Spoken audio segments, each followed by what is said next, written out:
నమస్కారం. జీసీఆర్జీవై వార్తావానికి స్వాగతం. ఈనాటి వార్తలు మీ ముందుకు తీసుకువచ్చింది ఎం రమణ, తెలుగు విభాగం నుంచి. ముందుగా కళాశాల వార్తలు. జనవరి 7, 8, 9లలో ఉద్భవ్ ఫెస్ట్ నిర్వహించనున్నారని కళాశాల ప్రిన్సిపల్ గారు అయిన డాక్టర్ రామచంద్ర ఆర్కే గారు తెలిపారు. అంతర్జాతీయ వార్తలు. రష్యాతో సహకారం కొనసాగిస్తే భారత్ సహా ఇతర దేశాలపై భారీగా సుంకాలు పెంచుతామని అమెరికా అధ్యక్షుడు డొనాల్డ్ ట్రంప్ హెచ్చరించారు.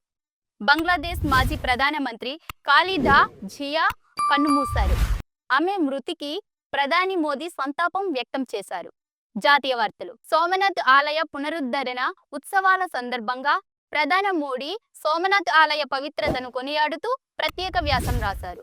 గుంటూరులో జరుగుతున్న 3వ ప్రపంచ తెలుగు మహాసభలకు మరిసర్చ్ అధ్యక్షుడు ధరంబీర్ గోకుల్ ముఖ్య అతిథిగా హాజరయ్యారు.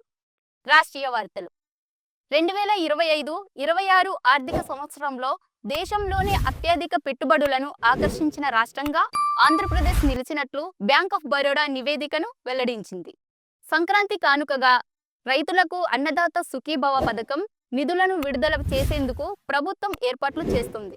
చివరగా వాతావరణం. రాయలసీమ మరియు కోస్తాంధ్రలోని కొన్ని ప్రాంతాల్లో కనిష్ట ఉష్ణోగ్రతను సాధారణ కంటే తేలికపాటి పొగమంచు కురిసే అవకాశం ఉంది. అల్లూరి సీతారామరాజు జిల్లాలో మోస్తారు నుండి దట్టమైన పొగమంచు ఏర్పడవచ్చు.